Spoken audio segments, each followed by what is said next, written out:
Welcome everyone to today's Indians session on psychiatric rehabilitation services. Today we have Dr. Deepak sir, who is Associate Professor of Psychiatry in Psychiatric Rehabilitation Services at Newhans, Bangalore. Today's topic will be models of rehabilitation, special focus on vocational rehabilitation.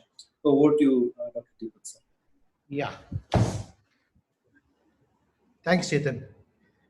So, good afternoon to all of you. Thank you for joining. Today, we're going to talk about models of rehabilitation with the focus on vocational rehabilitation. Now, at the outset, I must acknowledge that it is a difficult time to be talking about vocational rehabilitation because of the COVID-19 crisis and the way that it's altered the way that people are working, and it's altered the way that people are able to access work and various services. But given that, what are the general things that we should know about this topic? So the first thing we should know, of course, is why we are talking about employment. What are the best ways that we can conceptualize vocational rehabilitation, and which model is best? I won't promise you that there are definitive answers to all of these questions, but we'll try and see what we do know in these various topics. So when we think about models of vocational rehabilitation, I think it's important to acknowledge that we need to know about some models of rehabilitation and recovery themselves. Now, this has been covered by my colleague, Dr. Shivkumar, in previous sessions, but we'll briefly go over them. So the first, the most common one that we have perhaps been exposed to and seen is what is called the charity model. And this basically looks at the disabled individual as somebody who requires services to be delivered to him or her, but without actually acknowledging their participation in the process or their inputs in the process. So very often decisions are made for disabled individuals without taking their own inputs. Another model is the medical model. Now, the medical model acknowledges that there could be a problem, that disability is caused by some specific etiology, and that either that person should be treated or that special services should be provided to minimize this person's disability. Again, here, though it is a slightly better model than the charity model, you can see that the onus is on treating the disabled person rather than looking at what the environment does to this person.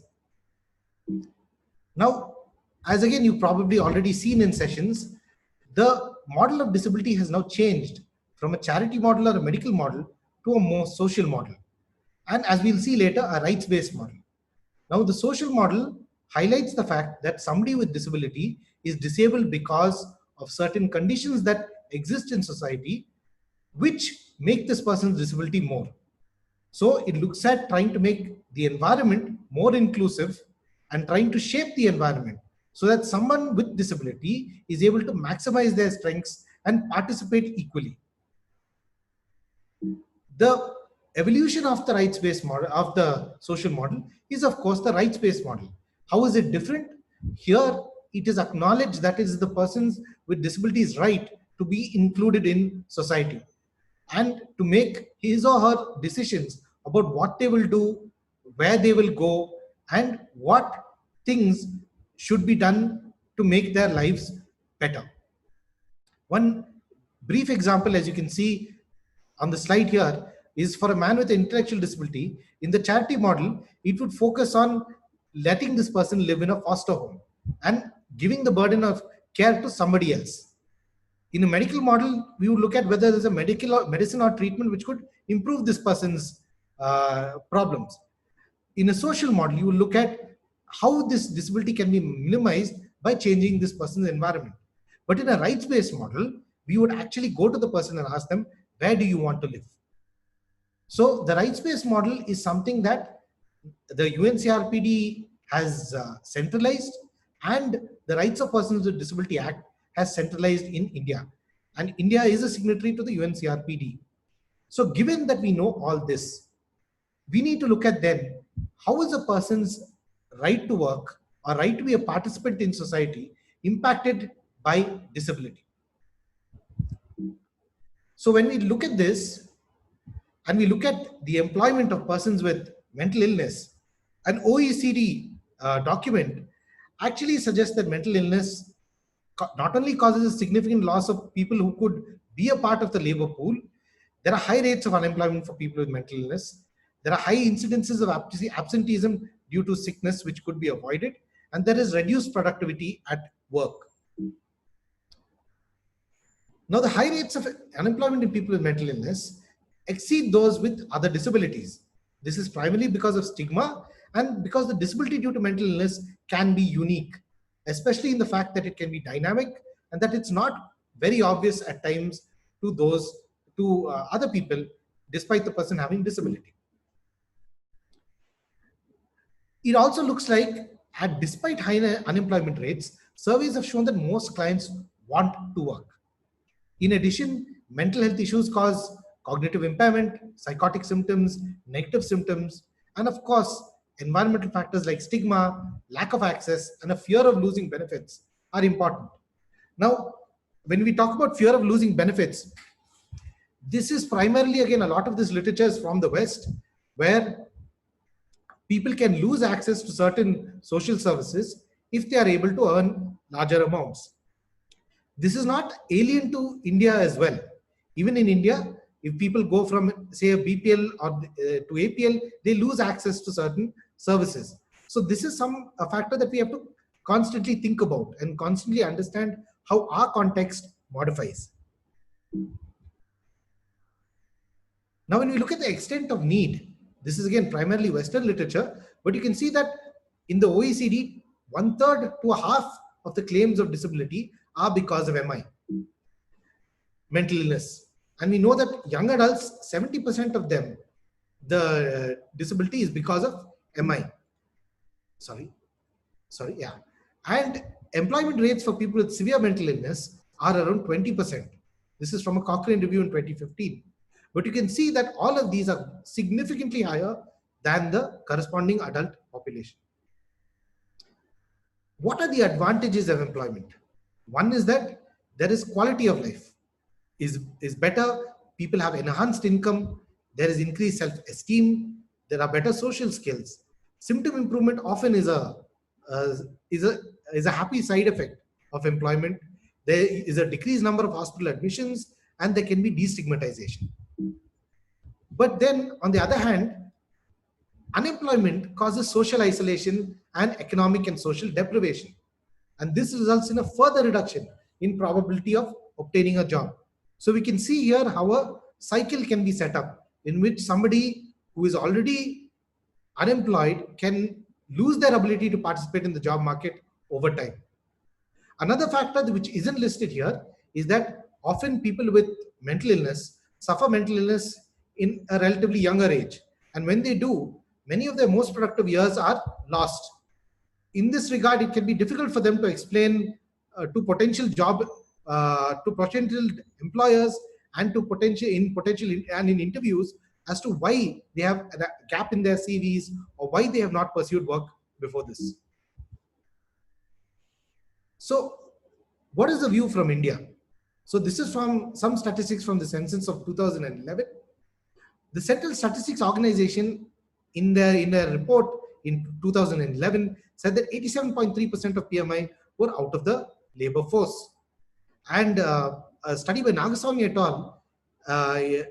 When it looked at people with mental illness, it found that 64.4% wanted a job and 90% of them desired rehabilitation in some form. So I think this is in line with view from the West and other literature that people with disability often want a job. They want rehabilitation.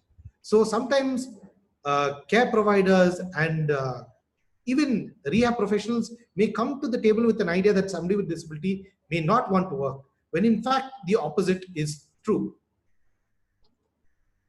When we look at the NMHS 2015 to 16, again, you've already probably all seen this, but this translates to a large number of Indians with some mental health disorder, and you can see that the percentages for lifetime severe mental illness and current severe mental illness are 1.9 and 0.8% respectively. Again, this translates into a large number of people. When we look at what the disability in severe mental illness was with regards to various people with various disorders, from major depressive disorder to psychotic disorders to alcohol use disorders, you can see here that disabilities in multiple spheres are experienced. And you can find that the percentages are quite high, ranging from between 20 and 30% for people with alcohol use disorders to around 70% in people with depression. But basically, it showed that 3/4 of persons with a significant mental illness had a significant disability in all three spheres. Sorry. Yeah. And we also, this study also showed that facilities which are essential, daycare centers, halfway homes, shelter workshops, temporary stay facilities, and the personnel that benefit people with disability are limited in number and mainly concentrated in cities or district headquarters. Excuse me. Sorry, thank you. Now, before we go on to models of rehabilitation, we need to understand what the role of daycare is. Now, daycare has many purposes: socialization, pre-vocational training, building self-esteem, social needs, reducing face time and relieving family members who are burdened, and thus changing EE or expressed emotion, promoting life skills such as travel, and symptom control and behavioral management. But we must understand this: daycare is not only a stepping stone to employment, but can be an end in itself. Now, this is an important point to keep in mind, that not everybody might desire employment, though employment is a felt need. And daycare itself can fulfill a number of purposes. Why am I telling you about this? Is because many state delivered daycare services initially looked at providing limits to daycare: 6 months, 1 year, things like that, or 3 months in some cases. Happily, that has been changing over time, but very often the concept of daycare is for somebody to be given pre-vocational training in daycare and then transition to employment. Whereas for some people, daycare itself is an end. So daycare doesn't always translate to employment. And in some cases, daycare isn't needed to transition to employment. But how do we do that? Or how can we see that occur? So when we look at vocational rehabilitation, we can see that vocational rehabilitation programs are designed to help people with disabilities obtain and maintain employment. And there are three major types of programs. There is what we call pre-vocational training, which basically looks at, placing and training people.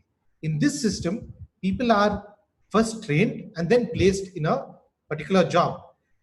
This kind of pre-vocational training will focus on social skills training, cognitive training, and there will be some element of preparing people for job interviews and to fit in for potential employment.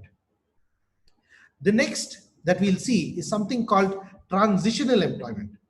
This, the Clubhouse model is the primary example that many of us may have known about or that we'll discuss. But it also includes in some ways shelter workshop and social enterprises. The last one that we should know about is perhaps the most important, or perhaps the one with the most evidence, and that is supported employment. These could be individual placement and support, augmented supported employment, but there are other types of supported employment that you will encounter. However, these two are the ones with the most evidence, and supported employment is different from the other two. We'll see why. So when we look at pre-vocational training, this is a stepwise approach. People get trained before they become employed. So there are various approaches that could be taken care of: training classes, job workshops, assessments, job counseling. Daycare can be one way of pre-vocational training. The focus here is twofold. One is on generic work skills. So often these will also include things like coming on time, grooming, interacting with others, knowing boundaries, knowing how to ask for help, knowing how to take supervision, dealing with criticism. These are some important parts of generic work skills that translate to multiple types of jobs. There may be also additional interventions to build self-esteem, to build assertiveness, and teaching how to manage stress. Social skills training, basically the basic model and the social problem solving model tend to be the two types that are taught, and cognitive training seem to be the mainstay. For transitional employment, this is interesting. These are segregated programs designed to help those who are not yet capable of working in a competitive employment setting. It is usually the first step to more gainful forms of employment. So one of these is what we traditionally know of as a sheltered workshop. Now, this is a segregated working environment where people with mental or physical disability work in groups and they acquire job skills and vocational experience. Often, some programs can be long-term placements. And sheltered workshops look at, very often, they remunerate people or they pay people less than what would be the competitive job employment market would provide. It's also important to understand that sheltered workshops may cater to many people. It may be primarily therapeutic for some people who are quite some distance away from being ready for work. Whereas for other people who are eager to work or who already have some skills, a sheltered workshop could be a short-term solution to prepare somebody for employment. A social enterprise is a semi-commercial business. Again, this offers paid employment and usually at more competitive rates than a sheltered workshop. This is again for people who have difficulty integrating into the regular workforce. But here, this will be an integrated working environment. It will include people with disability and people without disability. And usually there will be some access to more rewarding job opportunities. The clubhouse model is perhaps the index case where we discuss transitional employment. It's usually a building run by clients with severe mental illness along with staff. There are more than 300 clubhouses in various countries, including in India, specifically in Calcutta. And it's accredited by the International Center for Clubhouse Development. Now, clubhouses have two traditional components. There is what is called the work order day and transitional employment. The work order day is where somebody is part of the schedule of the clubhouse, perform certain duties in rotation or in shifts, and they learn many pre-vocational skills in this way. Transitional employment, on the other hand, is a competitive job. The difference between this and what we will see next is that the job is owned by the clubhouse. That is, the person may be there for 3 months or 6 months, after which this job will be transitioned to somebody else in the clubhouse. And the clubhouse will support this person as they pass through employment. So transitional employment is a stepping stone to competitive employment. Supported employment. Now, over time, there has been a rethink in the train and place model to a place and train model. And this looks at getting people into competitive employment quickly, providing them ongoing support to maintain employment. And the best research model has been the individual placement and support model. What are some of these principles? Now, there are 8 traditional principles, but these kind of tend to vary with where you read them from. But some of the most common, 8 common ones are a focus on competitive employment. There is zero exclusion. That is, the person does not the employer does not pre-decide, or the health service does not pre-decide who is fit for a job search and who is not. The job search tends to be rapid and starts as soon as possible.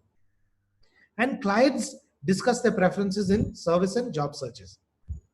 There is usually an employment specialist who liaisons with employers and provides supports during employment. IPS is supposed to be time unlimited and it's supposed to be individualized for the person. There is an integration of vocational and clinical services. Now, one might look at this and say, well, in India, most vocational and clinical services are integrated. That's true. But you must understand that IPS arose in the context of the US, the UK, etc., where services tend to be different. So here, IPS was different in that both services would be provided in one place. This also meant that clients did not need to miss work on different days to access help from different service providers. And there is what is called personalized benefit counseling, which essentially refers to teaching the person with disability or helping the person with disability access the state given and private benefits which the person is due for, such as a disability pension, such as reasonable accommodation, and other things. I believe we've already discussed some of these, but these are the 8 principles. So which of these models is better? Keep in mind that the one model that I've not talked about is what is called self-employment. We'll come to that at the end. Now, when we look at systematic reviews and meta-analyses, IPS is seen to be superior to most traditional place and train model. If you look at pooled risk ratio for competitive employment, it's 2.4 times that for IPS over other services.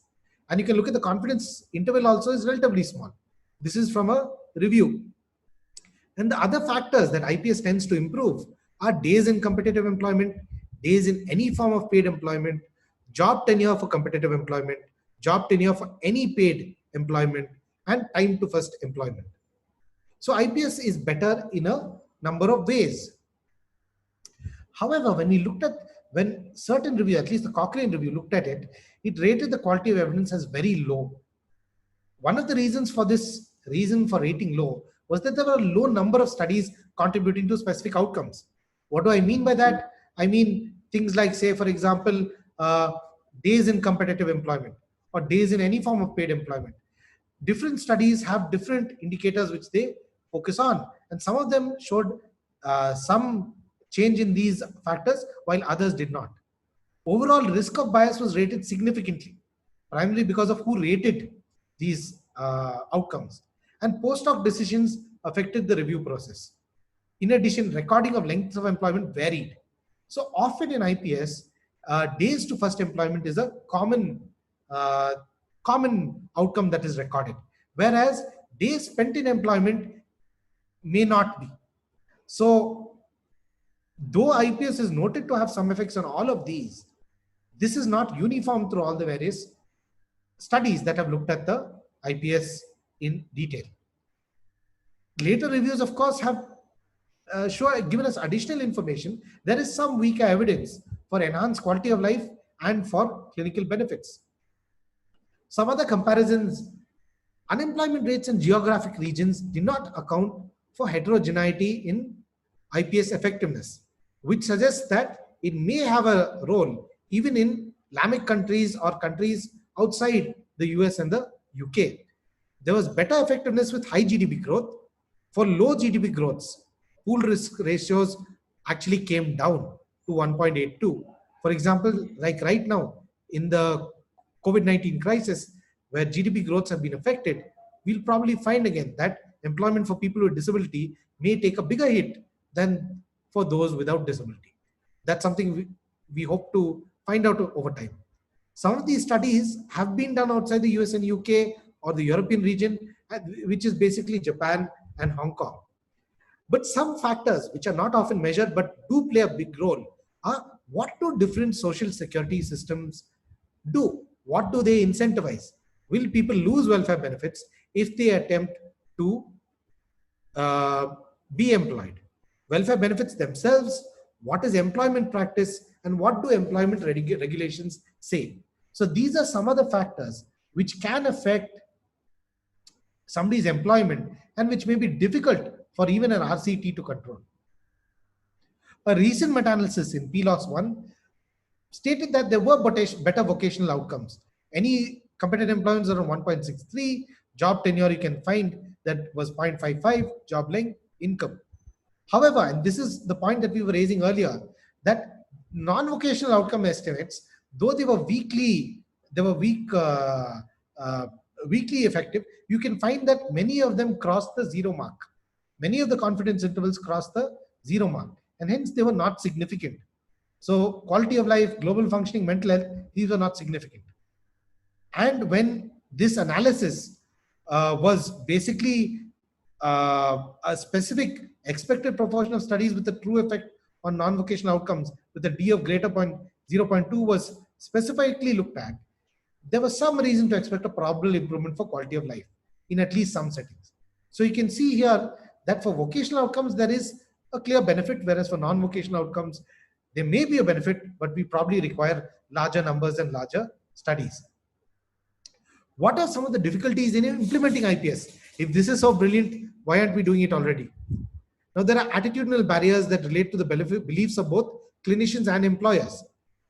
That is the market ready to accept people with mental illness without questioning whether they're fit, without insisting on gatekeepers such as clinical organizations referring people on a particular basis. There could be contextual factors, the structure of the labor market themselves, welfare systems, organizational factors in mental health services. We did say that disability and employment and mental health services can be different. This is also true in India to some extent in terms of services. And the fidelity of IPS seems to be quite important. How can you implement IPS in the way that it is manualized? And this is difficult to achieve with separate services. In addition, IPS in terms of a service is a little more resource intensive. There are limits for the number of people that caseworkers can handle. And so when you look at the penetration of IPS supported employment in the US, this is from a 2016 review, it was extremely low. Around 5% of eligible adults with the psychiatric disability accessed IPS. So you can see that the penetration even in a relatively developed country was lower. Now when we look at what is augmented IPS, we did talk about it briefly earlier. Now some additions to IPS have been noted in terms of cognitive remediation, social skills training, and using other services like supported education, looking at prison populations and those with first episode psychosis. There we find that IPS, if cognitive remediation and social skills are added, there is a benefit that we can see. There have also been some attempts at looking at whether IPS services can be delivered in a time-limited manner. And what those studies have shown is there's some benefit in terms of jobs secured, or time to first job. But there needs to be a lot more literature on these types of services. And for some studies, when IPS is delivered in time-limited manner, effects over in the longer term, after the services are stopped, may not be very well sustained. What about our setting? And this is, we're coming to the end of our slides and we can take a few questions, is that there is a need for adapted models. Why do we say this? Now our settings can be quite different. All right. If for all of you who are working in psychiatric settings, you might find that different people are at different stages of readiness in terms of their need to find work. So this is true even for our service in NIMHANS, when we have a psychiatric rehabilitation services runs a daycare service. And some people in the daycare service come with a need to move on to another job, whereas others come because daycare is their primary need. So one thing that I didn't say and that you should probably know is that IPS requires that your client be motivated. That is, the client should be clearly ready and willing to work. So that is in fact the only criteria that is there for IPS. They should be willing. You may not find that everybody is at this stage at the first time that you see them. So we will have to have a range of services which deals with people with different levels of disability, with different needs themselves, and which can serve the most people in the ways that they need. Now, when you look at certain culture-specific innovations, SCARF, for example, has looked at empowering families, offering simple culture-specific interventions like distribution of livestock and fishing nets. There could be differences in what we look at in an urban and a rural setting. And these are some important things to keep in mind, especially considering that we live in a Islamic country. And there's a need for more literature in the Indian setting, specifically on cost effectiveness, employer perspectives, quality of life, and family and clinical outcomes. One thing we have not talked about in this, but I think we've already covered, is that when we talk about competitive employment, we mean that competitive employment exists with reasonable accommodation. And without reasonable accommodation, competitive employment becomes hard to do. So this also, what we should keep in mind rather, is that work and supported employment, transitional employment, is only one component of independent living. It's only viable in an ecosystem. So there may be need for other services like supported housing, supported education to complement these services. Some tenets of the RPWD including reservation and public sector jobs, 4% for people with disabilities, we need to keep in mind that people with mental illness are eligible for only 1%, along with people with intellectual disability, autism, SLD, and multiple disability. So when we talk about reservation in public sector jobs, we must keep in mind that the number of jobs through this will be relatively low compared to the number of people. Also, reservation in public sector jobs is meant to actually give people a voice and increase the participation of people with disability rather than serve an economic benefit alone. Whatever interventions we do in a local setting need to be sustainable, and therefore they need to be culture specific. Lastly, there is a great role for entrepreneurship. This includes self-employment, home-based employment, self-help groups. Now, this itself would be a seminar or a thing by itself, but I'll briefly tell you that there are various loans that can be available, including the National Handicap Finance Development Corporation. There are other skill building organizations, such as the Skill Council for Persons with Disability, that look at special innovations to skill people to allow them to seek employment. So at the end of the day, what should you do? Should you do train and place, or should you do place and train? The ideal is probably that we try and place and train as many people as possible. However, when we place and train, we must keep in mind that we have to help these people wherever they are placed. We may need to liaise with employers. We may need to help people deal with stress. We may need to help people deal with symptoms in the course of their jobs. There will be a certain set of people who will need to be trained and placed. And this mostly is dependent on what they are ready for. So with what we will need to look at what clients' objectives are, what their needs are. And we need to understand that daycare and vocational rehabilitation services are related, but they're actually two separate types of services, and they serve a different basket of needs. In a Venn diagram, they intersect, but they also contain aspects which either does not hold for the other. So with that, I think I'll close the presentation and we'll open up for questions. These are some of the references that we've had. So if there's anything that you want to ask me, I think we can open up the presentation. We've covered basically 3 types of employment and briefly self-employment. So if there's anything you want to ask me about some of these, we can go ahead. I also should say that I haven't covered a few topics, but this is why you'll have to go back and read about them. You should go and know something about the provisions of the RPWD.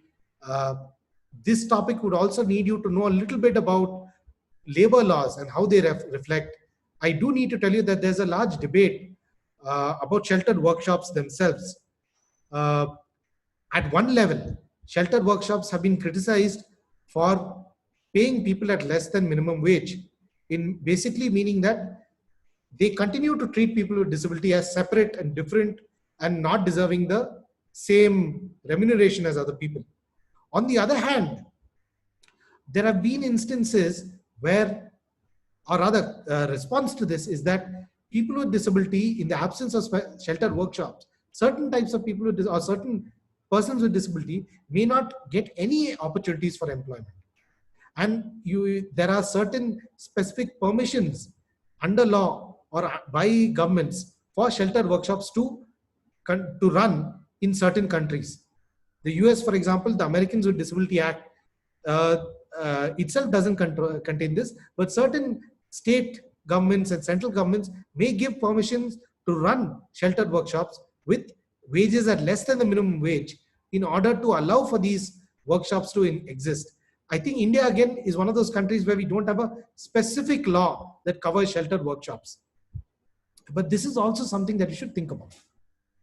Yeah, I think there are some questions from chat. You can unmute your mic and ask. Rehabilitation for marital breakdown. Now, that's a hard question. I'm not sure what you're asking about there. When we look at rehabilitation in the traditional way that it is about optimizing somebody's quality of life and helping them achieve their potential and helping them find peace with their lives. So I would think that in terms of marital breakdown, your focus would be more about counseling services and about legal avenues to protect somebody's rights. But in terms of marital breakdown itself, unless there's a little bit more to the question, perhaps we could the person could unmute and say, what is the current scenario of rehabilitation services in our country? Now, that's again a difficult question. I think it's too much for us to cover in this thing. They do exist. Shelter workshops exist in quite a few places. There are projects which run, such as the Thrive project, Inspire projects, which trying and look at how competitive employment can be given, or how certain innovative employments can be, people can participate in group employment.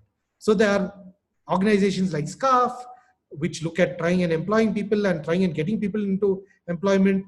There are other organizations like EMAT, which looks at involving volunteers in terms of helping people with access to microloans or microcredit.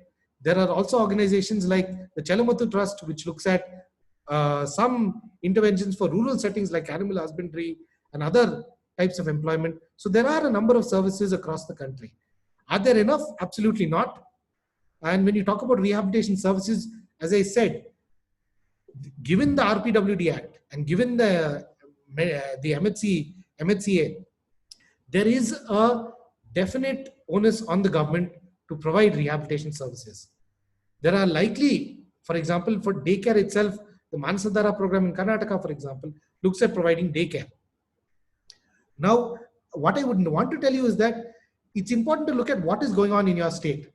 And often there will need to be a dialogue between people who run these services and clinicians and people in government institutes and in institutes like us, because how long do people remain in such services? Should daycare services be time limited or should they not? Now, we know that the science tells us something, but it is also a matter of resources and how much is available to a particular state, to a particular district to run these services. So that is something that you'll have to look at. So it's actually quite varied. We're a country where these services themselves vary, but there are examples that we can look to and talk about. I think we'll cover that, or we've covered that already in other sessions. I think Dr.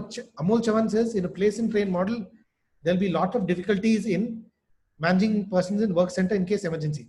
That's a good question. If I harken back to my slides, you'll remember that I said that there needed to be liaison even when the person was in a job.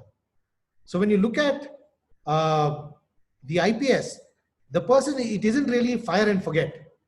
When somebody goes into employment, there will be a job coach who will help the person adapt. There will be that job coach may have to liaison with the employers to provide reasonable accommodation. The person may require a short absence to, say, for example, get admitted, come back and then get back to work. So employment doesn't mean being treated like everybody else. I think the best example that we can think of is that, I don't know if any of you have seen the cartoon of children trying to watch a cricket match over a fence. And you'll find that the child who is very short requires a bigger box to stand on to look over the fence than the child who is already very tall. So it's important to note that one size does not fit all. And there will be some difficulties, but from what the evidence tells us, place and train is more effective at getting people into work than any other type of service, especially where the person themselves is ready to work and is clearly expressing a preference to work. However, I will take your point that in somebody who is not yet ready to go back to work, place and train may not be the best option. Or somebody who is very acutely ill, you may find that it may not work as well in certain circumstances. But in people, it's a good idea to try and see whether it's acceptable, because one of the barriers, if you'll note, has been that clinicians themselves and employers themselves don't offer services to people with disability because they worry that they won't be able to handle it. And that is probably quite a bit of an overestimate. Okay. Any website for information about government vocational and rehabilitation centers in Karnataka? Excuse me. I'll come back to you. I think there are offhand right now. I can't remember any. The National Trust, if you're looking for National Trust website that lists all of these. Yeah, I'll have to come back to that question a little later. Any vocational rehabilitation courses available in India for psychiatrists? Okay, we offer one. We offer a fellowship in mental health rehabilitation, and we have a PhD course. There aren't too many which focus specifically on this, but there are psychiatric services which do integrate a lot of these options. For example, I think it is Chandigarh, is it? I think where GMCH, where there is a large number of these services are integrated into what the center provides. Similarly, centers like CMC Vellore, SCARF do have a focus on vocational rehabilitation. The role of occupational therapist in vocational rehabilitation, there's a large role. In fact, when you look at it, there is, we need to understand that when we look at vocational rehabilitation, it isn't a single discipline approach. It is always a multidisciplinary approach. You will find that there needs to be social skills training, there need to be cognitive adaptation training, cognitive remediation. So you'll inevitably find that there needs to be a psychiatrist, there needs to be a psychologist, social worker, often nursing, nurses and the nursing team are an important part of activities of daily living, life skills. You'll also find that occupational therapists are extremely good in their role as job coaches.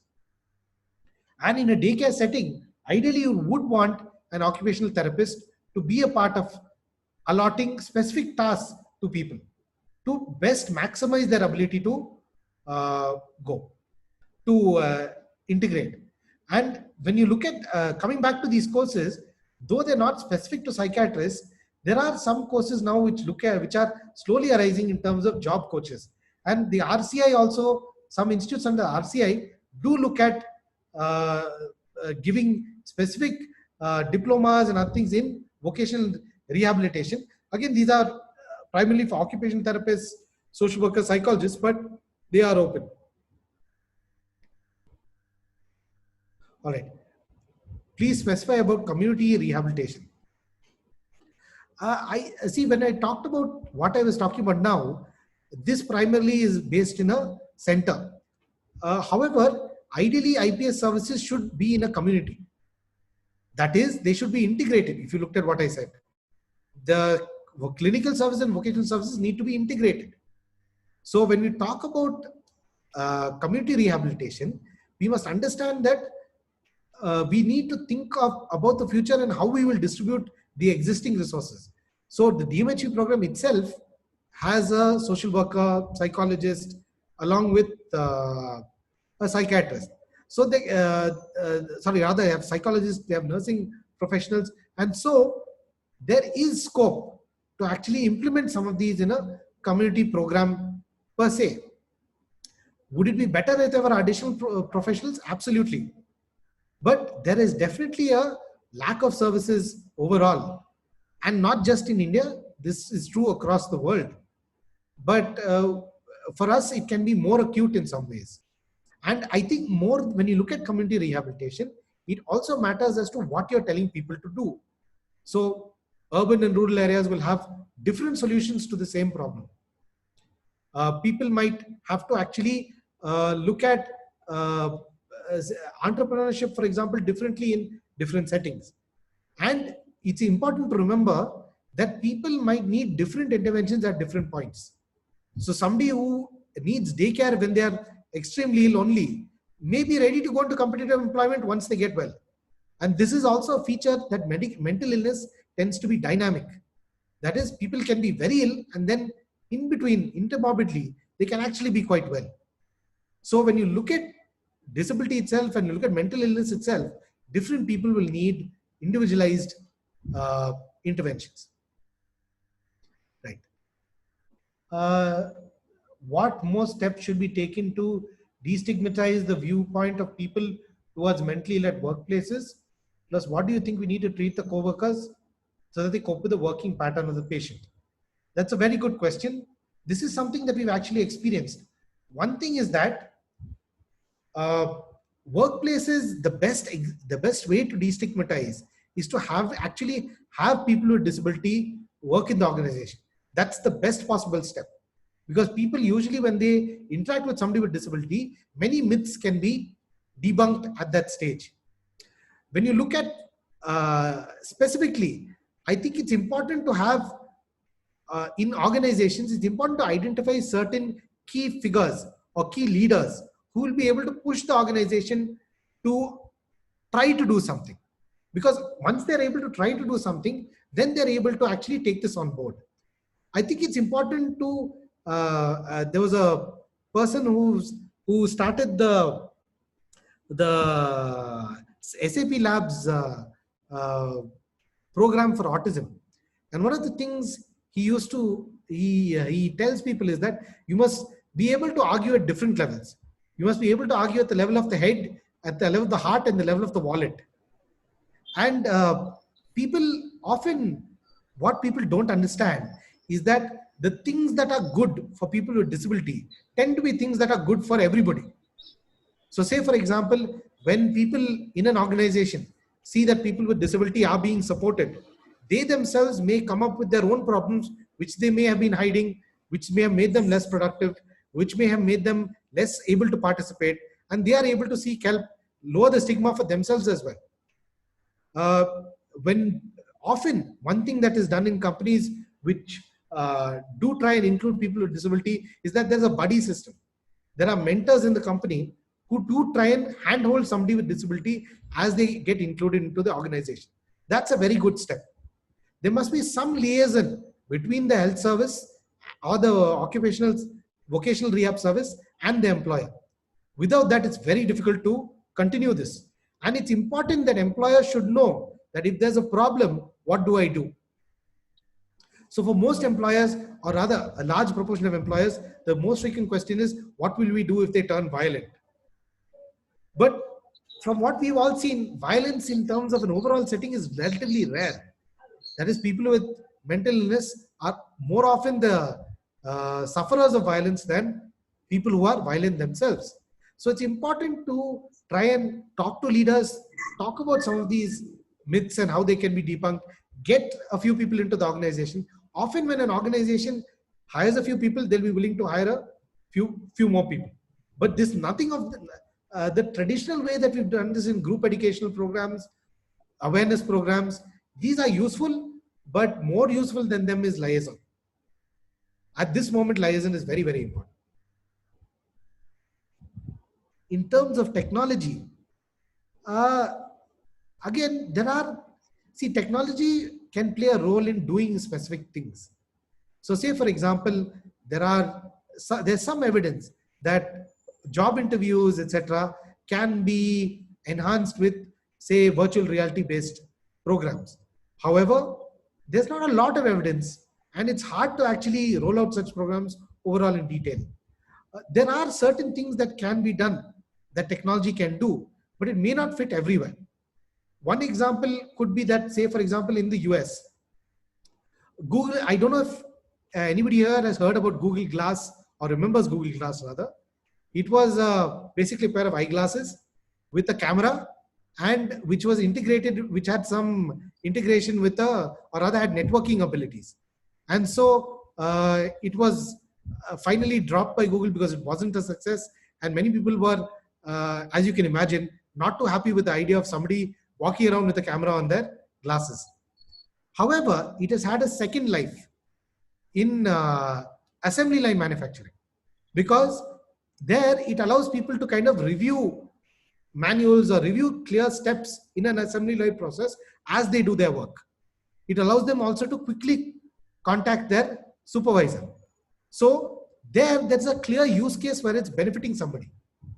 And I would argue that technology benefits people where there's a specific use case scenario. I don't think blanket saying that technology is going to help will always work. Technology may help in overcoming specific challenges. So it's more important. This is where, again, an occupational therapist will probably be of great use. Because if you look at what an occupational therapist does, he breaks down a job into specific roles. And he looks at how these roles can be, he or she looks at how these roles can be achieved. And there you might find a role for technology at home. I also believe that certain things like having a pool of jobs for people with disability in a large database, which people can easily access, so people can then apply easily. I think those are some potential solutions at the macro level, which could help people who are searching for a job. That is, employers who are willing to hire somebody with disability, like a Yellow Pages or so, put out their job thing. Right now, it's happening in job portals and other places. However, I think having a centralized database, for example, I do know that one organization, again, I think it's related to SAP Labs again, looked at in the US matching strengths of people with autism spectrum disorders with requirements on a job portal which listed out what a person needs to do. So I think at that level, yes, it can help. But I think when you're looking at specifically to what one person needs, I think you'll have to look at what the job requires, what their strengths and weaknesses are, and how that particular intervention would help. Thank you, sir. Thank you for taking this session. So this session will also be uploaded in the YouTube in a couple of days. So you can also go through our YouTube channel there. And our YouTube channel is Nimhans Indians. Kindly subscribe to our YouTube channel, and you'll be able to access all our videos in the YouTube channel. So it also consists not only of PRS, various other topics are also available. Right now we have about 37 sessions uploaded in the YouTube channel. So you can all go through that. Chetan, can I have one last thing? Yes, Yeah. yes sir. There is actually, I just remembered, there is an online directory of vocational rehab services that, or other rehabilitation services that has been created. That's not only in Karnataka, across the country. This was done by some of our colleagues in social work, psychiatric social work, Dr. Amir Hamza specifically, and Dr. Jagdisha, who is a part of psychiatric rehab services and who currently heads the unit. So this is the RAB app. So I think I'll ask Chetan that if he can circulate information about that to all of you who are part of this session, you can actually go and try and look at that app, especially when you're looking for rehab centers. Thanks, Chetan. Sorry, just wanted to add. Yes, I think last time when Dr. Jagdisha sir had taken the session, he also had mentioned about RAH, R-A-H, the online directory wherein one can access. For South India, at least there is also a book which was mentioned by Dr. Jagdisha last time, that that is also available, that to find where rehab services are available. Also, although a small directory, there is also another directory which is available at WAPR in India chapter website. State-wise list of rehab services available. Apart from this, if one wants to actually look at the data on only things related to National Trust Act of '99, that is whether there is a local level committee, some NGOs working on people with mental retardation, autism, cerebral palsy, etc. The nationaltrust.org has in its website the list. You can search actually according to the district as to whether there is a local level committee or a NGO working on any of the areas which are covered under NTA. It also provides us some details on, according to NTA, Disha, or any other programs, any of the 10 programs which are under National Trust Act, whether they are covered in that district or that state also. Yeah. The NGOs under the National Trust can basically run 2 of the programs at one time. So you will find a list of multiple NGOs usually under various states and under various districts, and that's a useful resource, especially for people with ASD and IDD. Okay, then shall we close then for now? Yeah. Yes. Yeah. Thank you very much, Deepak sir. We also thank Linux Laboratories Chennai for their support through educational grant. Thank you, Anand. We'll meet you next week, next Saturday on Child and Adolescent Psychiatry Talk.